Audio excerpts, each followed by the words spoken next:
നമസ്കാരം. ഞാൻ എൻ്റെ കഴിഞ്ഞ ഒരു വീഡിയോയിൽ പറഞ്ഞിരുന്നത് തുടർഭരണം, മൂന്നാം തുടർഭരണം CPM-ന് തന്നെ കിട്ടും, CPM തന്നെ ഭരിക്കും എന്നാണ്. അതിന് കാരണമായി ഞാൻ പറഞ്ഞിരുന്നത് ഇവിടുത്തെ കോൺഗ്രസ് നേതൃത്വത്തിന്റെ ഒരുമയില്ലായ്മയാണ്. അറിയാലോ, എങ്ങനെയാണ് തമ്മിലടിക്കണം, ആരാണ് എങ്ങനെയാണെന്നൊന്നും അറിയില്ല. ഇപ്പോഴും അടിച്ചുകൊണ്ടിരിക്കുകയാണ്. എന്നാൽ പഠിക്കൽ കലമുടക്കുന്ന പരിപാടിയാണ് ഇപ്പോഴത്തെ CPM കാണിച്ചുകൊണ്ടിരിക്കുന്നത്. ഏറ്റവും വലിയ മണ്ടത്തരമാണ് മന്ത്രിക്ക് അടി കിട്ടി എന്നുള്ള കേസ്. കണ്ണൂർ റെയിൽവേ സ്റ്റേഷനിൽ വെച്ച് മന്ത്രിക്ക് അടി കിട്ടിയതിന് അടി കിട്ടിയാലും പറയാൻ പാടില്ലായിരുന്നു. മന്ത്രിയുടെ പരിക്ക് ഗുരുതരമല്ല, KSUക്കാർക്ക് തൊടാൻ പറ്റിയില്ല. അങ്ങനെ KSUക്കാർക്ക് തൊടാൻ പറ്റിയ ഒരു മുതലല്ല ഇത്. അങ്ങനെ അവർ ഊതിയാലും ഒരു തല്ലാലും കൊന്നാലും അങ്ങനെ ഏൽക്കുന്നുമില്ല. ഊരി പിടിച്ച വാളിന് മുന്നിലൂടെ ഞങ്ങളിങ്ങനെ നടന്നു പോയിട്ടുണ്ട്, കുറെ നടന്നു പോയിട്ടുണ്ട്. അന്നൊന്നും അവർക്ക് സാധിച്ചിട്ടില്ല. പിന്നെയല്ലേ ഇപ്പോഴത്തെ ഈ ഒരു അവസരത്തിൽ എന്ന് വാദിച്ച് അടി കിട്ടിയെങ്കിൽ തന്നെ അടി കിട്ടിയില്ല എന്ന് പറഞ്ഞു നിൽക്കേണ്ട സ്ഥാനത്ത് അടി കിട്ടിയെന്ന് പറഞ്ഞപ്പോ ഒരുപാട് പ്രശ്നങ്ങളെ CPM അഭിമുഖീകരിക്കേണ്ടി വരികയാണ് ഈ സർക്കാർ. ഈ അടി കിട്ടിയതാർക്കാ? ഒരു മന്ത്രിക്ക്, ഇല്ലേ? കേരളത്തിലെ ഒരു ക്യാബിനറ്റ് മന്ത്രിക്ക് റെയിൽവേ സ്റ്റേഷനിൽ എത്തിയപ്പോ 5 ചെറുപ്പക്കാർ വന്ന് അടിച്ച് ഊറക്കിട്ടു, ICUലാക്കി എന്ന് പറയുമ്പോ ഈ കേരളത്തിലെ മറ്റുള്ളവരുടെ അവസ്ഥ എന്താ? സാധാരണക്കാരായ ജനങ്ങളെ എങ്ങനെ ഇവർ സംരക്ഷിക്കും? ഒരു മന്ത്രിയെ സംരക്ഷിക്കാൻ കഴിയുന്നില്ല. എങ്ങനെ? 10-35 പോലീസുകാർ മിനിമം ഉണ്ടായിരുന്നു എന്നാ പറയുന്നത്. 51 വരെ പറയുന്നുണ്ട്. ഇത്രയും പോലീസുകാരുണ്ടായിരുന്നു. ഈ 5 ചെറുപ്പക്കാർ വന്ന് ഈ മന്ത്രിയുടെ ഗൺമാനെ അടിച്ച് നിലത്തിട്ടു. ഗൺമാൻ അനങ്ങാൻ പറ്റാത്ത അവസ്ഥയെ മൃതപ്രായനാക്കി അവിടെ ഇട്ടു. അതിനുശേഷം ഈ 10-35 പോലീസുകാർ നോക്കി നിൽക്കെ ഈ മന്ത്രിയെ കഴുത്തിൽ വാളുവെച്ച് വെട്ടുകയോ മാരകായുധങ്ങൾ വെച്ച് വെട്ടുകയോ ഒക്കെ ചെയ്ത് കൈ അടിച്ചൊടിച്ച് ദേഹമാസകലം ചതച്ച് ICUലാക്കിയിട്ടുണ്ടെങ്കിൽ ഈ പോലീസുകാർ എന്തിനു വേണ്ടിയിട്ടാണ് അവിടെ പോയത്?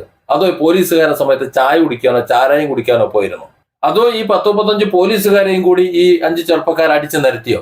ഏതായാലും മന്ത്രിക്ക് ഒരടി കൊണ്ടിട്ടുണ്ടെങ്കിൽ, ഇത്രയും പോലീസുകാരും ഈ ഗൺമാനും ഒക്കെ ഉണ്ടായിരുന്ന സമയത്ത് മന്ത്രിക്ക് ഒരടി കൊണ്ടിട്ടുണ്ടെങ്കിൽ ഒരു നിമിഷം പോലും പിണറായി വിജയൻ എന്ന മുഖ്യമന്ത്രി, ആഭ്യന്തരമന്ത്രിയും ഈ മന്ത്രിസഭയും അവിടെ ഇരിക്കരുത്. ഇപ്പൊ ഇരിക്കുന്നത് അഹങ്കാരമാണ്, തെണ്ടിത്തരമാണ്, ചെറ്റത്തരമാണ്, അപമാനമാണ് ഈ നാടിന്.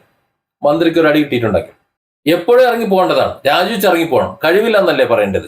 കാര്യം അടി കിട്ടിയത് ഒരു മന്ത്രിക്കാണ്. ഒരു മന്ത്രിയെ സംരക്ഷിക്കാൻ കഴിയില്ല എന്നുണ്ടെങ്കിൽ പിന്നെ എങ്ങനെയാണ് ഈ നാട്ടിലെ ഈ മലയാളികളായിട്ടുള്ള മുഴുവൻ ആൾക്കാരെയും എങ്ങനെ അവർ സംരക്ഷിക്കും?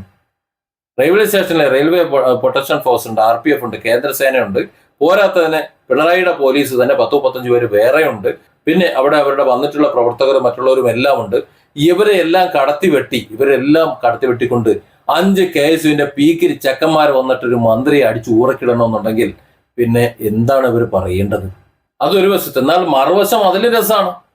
ഈ KSUക്കാർ അവർക്കറിയണമല്ലോ എവിടെയാണ് അടിച്ചത്, ആരാണ് അടിച്ചത് എന്നുള്ളത്. മന്ത്രിക്കെതിരെ അടിക്കുന്നത് പോകട്ടെ, മന്ത്രിയുടെ അടുത്തേക്ക് ചെന്നെത്തുന്ന ഏതെങ്കിലും ദൃശ്യങ്ങൾ, മന്ത്രിയുടെ ഒരു 10 മീറ്റർ പുറത്തെങ്കിലും ഈ KSUവിന്റെ ഏതെങ്കിലും ഒരു പ്രവർത്തകൻ ചെന്നെത്തിയിട്ടുള്ള ഏതെങ്കിലും ഒരു ചിത്രം പുറത്തുവിട്ടാൽ, അല്ലെങ്കിൽ ദൃശ്യങ്ങളോ വീഡിയോകൾ ആരെങ്കിലും പുറത്തുവിടുകയാണെന്നുണ്ടെങ്കിൽ അവരെ തല്ലു എന്നല്ല പറയണത്. ഇവിടെ ഇപ്പുറത്ത് പറയുന്നത് പോലെ അവർ രക്ഷാപ്രവർത്തനം നടത്തും എന്നല്ല പറയുന്നത്. അവർക്ക് മിനിമം ഒരു പവൻ, ഇന്നത്തെ കണക്കിന് ഏതാണ്ട് 1.5 ലക്ഷം രൂപയോളം വരും. പണിക്കൂലി അടക്കം പുറത്തേക്ക് ഒരു പവൻ സ്വർണം വരുമ്പോൾ അത്രയും, അല്ലെ ഒരു മിനിമം 1 ലക്ഷം രൂപ വീതം കിട്ടും. അങ്ങനെ ഒരുപാട് പേർ വാഗ്ദാനം ചെയ്തിട്ടുണ്ട് ഒരു ദൃശ്യം പുറത്തു കൊണ്ടുവരാൻ. അതാണ് നിലവിലെ അവസ്ഥ. അതായത് ഒരു വശത്ത് മന്ത്രി അടി കിട്ടിയെന്ന് പറഞ്ഞ് നിലവിളിക്കുന്നു, പിന്നെ ഗൺമാനെ തല്ലിയെന്ന് പറയുന്നു, പോലീസുകാർ എന്ത് ചെയ്തു എന്ന് അവിടെ പറയുന്നില്ല. അങ്ങനെ നാണം കെട്ട വർത്തമാനം അപ്പുറത്ത് പറയുമ്പോൾ ഇപ്പുറത്ത് അടിച്ചു എന്ന് പറയുന്നവർ പത്രപരസ്യം കൊടുക്കുന്നു, അല്ലെങ്കിൽ അവർ സോഷ്യൽ മീഡിയയിലൂടെ പരസ്യം കൊടുക്കുന്നു. ഈ മന്ത്രി അടിച്ചു എന്ന് പറയുന്ന ഏതെങ്കിലും ഒരു ദൃശ്യം പുറത്തു വിടുന്ന ഒരാൾക്ക്, അല്ലെങ്കിൽ അത്തരത്തിൽ വിടുന്നവർക്കെല്ലാം ലക്ഷക്കണക്കിന് രൂപ ഇനാം സമ്മാനമാക്കി കൊടുക്കും. ഒന്ന് ആലോചിച്ച് നോക്കൂ. സ്വന്തം പാർട്ടിയിലെ അണികൾ ചെന്നൊരു മന്ത്രിയെ അടിച്ച് ഉറക്കിട്ടിട്ട് അതിന് തെളിവ് കൊടുക്കുന്നവന് പൈസ കൊടുക്കാം, അങ്ങോട്ട് കൊടുക്കാം. ആ കേസ് തെളിയിക്കാൻ വേണ്ടി മന്ത്രിയെ അടിച്ചു എന്ന് തെളിയിക്കുന്നതിന് കാശ് കൊടുക്കാന്ന് പറയുന്ന പ്രതിഭാഗത്ത് നിന്ന് സംസാരിക്കുന്ന ഒരു പൊളിറ്റിക്കൽ പാർട്ടി ഇത് ആദ്യമായിട്ടാണ്. ഒരു ചരിത്ര സംഭവമാണിത്. ഇതിൽ ഒരു സംഭവം എന്ന് പറയുന്നത് ICUവിൽ നിന്ന് നേരിട്ട് ഡിസ്ചാർജ് വാങ്ങി പോകുന്ന ലോകത്തിലെ ആദ്യത്തെ മന്ത്രി. പിന്നെ ICUവിൽ നിന്ന് നേരെ ആംബുലൻസിലോ മറ്റോ പോകുന്നതിന് സ്ഥാനത്ത് കാറിൽ സാധാരണഗതിയിൽ പോകുന്ന മന്ത്രി. അതായത് 1 മിനിറ്റ് കൊണ്ട് അസുഖം വരുന്നു, അതുപോലെ തന്നെ 1 മിനിറ്റ് കൊണ്ട് അസുഖം പോകുന്നു. എന്തോ അത്ഭുത ശക്തിയൊക്കെ ഉണ്ടെന്ന് തോന്നുന്നുണ്ട്. അല്ല, എന്തായാലും ഇതൊക്കെ കേൾക്കുമ്പോൾ ഒരല്പമെങ്കിലും ഒരു ഉളുപ്പ് വേണമല്ലോ എന്നാണ് ഞാൻ ആലോചിക്കുന്നത്. നമ്മുടെ ഈ സർക്കാരിന് ലേശമെങ്കിലും ഉളുപ്പുണ്ടായിരുന്നെങ്കിൽ ഇങ്ങനെ ഒരു നാടകം കളിക്കില്ലായിരുന്നു. വകതിരിവില്ല, ബോധമില്ലെന്നേ, ബുദ്ധി വേണ്ട ഒരല്പമെങ്കിലും. മന്ത്രിയാണെന്നുള്ളൊരു ബോധം വേണ്ടേ? മന്ത്രിയെ തല്ലി KSUക്കാർ തല്ലിയെ നമുക്കൊരു കഥയും ഉണ്ടാക്കാം എന്ന് തീരുമാനിക്കുമ്പോൾ അതിന്റെ വരും വരായികളൊന്നും ആലോചിക്കണ്ടേ? മന്ത്രിയല്ലേ? ഏതെങ്കിലും പ്രവർത്തകനെ ആരെങ്കിലും തല്ലി എന്ന് പറഞ്ഞിരുന്നെങ്കിൽ ഈ പ്രശ്നം വരില്ലായിരുന്നു. തല്ലുകൊണ്ടത് മന്ത്രി ചെയ്ത കുഴപ്പമായത്. മന്ത്രിയെ ഗൺമാനെ പിടിച്ച് തള്ളിയെന്നോ അല്ലെങ്കിൽ പോലീസുകാരെ പിടിച്ച് തള്ളിയെന്നോ ഉള്ള കേസായിരുന്നെങ്കിൽ ചെക്കന്മാർ കുടുങ്ങിയനെ. എന്തെങ്കിലുമൊക്കെ ഉണ്ടാവുമല്ലോ. കാര്യം അങ്ങനെയാണല്ലോ, അങ്ങോട്ട് ഉന്തും തള്ളും പോലീസുകാരായിട്ടുണ്ടാവും. പക്ഷെ മന്ത്രിയെ കൈയേറ്റം ചെയ്തു എന്ന് പറയുമ്പോൾ പഞ്ച് കിട്ടാൻ വേണ്ടിയാണ് പറയുന്നത് എങ്കിലും ഇങ്ങനെ ചില കുരുക്കൾ വരുന്നവർ കരുതിയില്ല. ഇതാണ് ഇവരുടെ ഒരു പ്രശ്നം എന്ന് പറഞ്ഞത്. ഇവർക്ക് ബുദ്ധിയില്ല. അവർ കമ്മി എന്ന് വിളിക്കുന്നതിന്റെ പ്രധാന കാരണം ഇതാണ്. അവർ ചെയ്യുന്നതൊക്കെ രാഷ്ട്രീയ ലക്ഷ്യത്തിന് വേണ്ടി ഓരോ കാര്യങ്ങൾ ചെയ്യുന്നുണ്ട്. പക്ഷെ ആ ചെയ്യുന്ന കാര്യങ്ങൾ യഥാർത്ഥത്തിൽ ചെയ്യേണ്ട രീതിയിലല്ല ചെയ്യുന്നത്. പിഴച്ചു പോകുന്നുണ്ട്, പണി പാളുന്നുണ്ട്. ഇപ്പൊ നോക്കൂ, ഇപ്പോ വീണ ജോർജ് എന്ന് പറയുന്ന നമ്മുടെ മന്ത്രിക്ക്, ആരോഗ്യമന്ത്രിക്ക് പുറത്തിറങ്ങി നടക്കാൻ പറ്റാത്ത അവസ്ഥ. ഇനി ഏതെങ്കിലും ഒരു വേദിയിൽ ചെന്ന് തല ഉയർത്തി നിന്ന് സംസാരിക്കാൻ പറ്റൂ? എവിടെയെങ്കിലും തല ഉയർത്തി നിന്ന് സംസാരിക്കാൻ പറ്റുമോ? വേണ്ട. ഇനി ഇത് സംബന്ധിച്ചുള്ള വാർത്തകൾ അല്ലെങ്കിൽ വീഡിയോകൾ വരുന്ന പോസ്റ്റുകൾ ഉണ്ടല്ലോ, അതിന്റെ താഴെ വരുന്ന കമന്റുകൾ നോക്ക് സോഷ്യൽ മീഡിയയിൽ. അത് CPM ഇട്ടതായിക്കോട്ടെ, കോൺഗ്രസ്സുകാർ ഇട്ടതായിക്കോട്ടെ, അല്ലാത്തവർ ഇട്ടതായിക്കോട്ടെ, അതിന്റെ താഴെ വന്ന കമന്റുകൾ കണ്ടു കഴിഞ്ഞാൽ കൃത്യമായിട്ട് ആൾക്കാർക്ക് മനസ്സിലാകുന്നുണ്ട്. ആൾക്കാർ പറയുന്നില്ലേ വളരെ വ്യക്തമായിട്ട്? കളിയാക്കി ആക്ഷേപിച്ച് നാറ്റി ചുമരിൽ തേച്ചൊട്ടിച്ചിട്ടില്ലേ ഓരോ കമന്റുകൾ ഇട്ടേക്കണേ ഇല്ലേ? അത് ആൾക്കാരതൊന്നും കാണുന്നില്ലേ? ഇവരാരും അതൊന്നും കാണുന്നില്ലേ? ഇതൊക്കെ കണ്ട ഈ മന്ത്രി ഇനി മറ്റുള്ളവരുടെ മുന്നിൽ തലയുയർത്തി എങ്ങനെ നിൽക്കും? നാട്ടുകാരുടെ മുന്നിൽ ചെന്നിട്ട് തലയുയർത്തി നോക്കണ്ടേ? നാണോ മാനോ ഉളുപ്പുണ്ടെന്നുണ്ടെങ്കിൽ ഇനി അങ്ങനെ നിൽക്കാൻ പറ്റുമോ? അതൊക്കെ ഒന്ന് ആലോചിക്കണ്ടേ? ആദ്യം തന്നെ ആലോചിക്കണ്ടേ? നാടകം മനയുമ്പോഴത്തേക്ക് ബുദ്ധിപൂർവ്വം ഒന്ന് ആലോചിക്കണ്ടേ? എന്തെങ്കിലും ഒന്ന് തള്ളിവിടുകയല്ലോ, അതിന്റെ തൊട്ടടുത്ത നിമിഷം എന്താണ് സംഭവിക്കുന്നത് ചിന്തിക്കണ്ടേ? ഇനി അഥവാ ആ മന്ത്രി അങ്ങോട്ട് ചെന്നിട്ടെങ്കിലും KSUക്കാർ ആരെങ്കിലും മേത്തേക്ക് ഓരോരുത്തരുടെ കഴുത്തിൽ പിടിച്ചിട്ടായിരുന്നെങ്കിലും അങ്ങനെയെങ്കിലും ചെയ്തിരുന്നെങ്കിൽ പറയാമായിരുന്നു. കാര്യം അവർ അടുത്തടുത്ത് ചെന്നിട്ടുണ്ട്.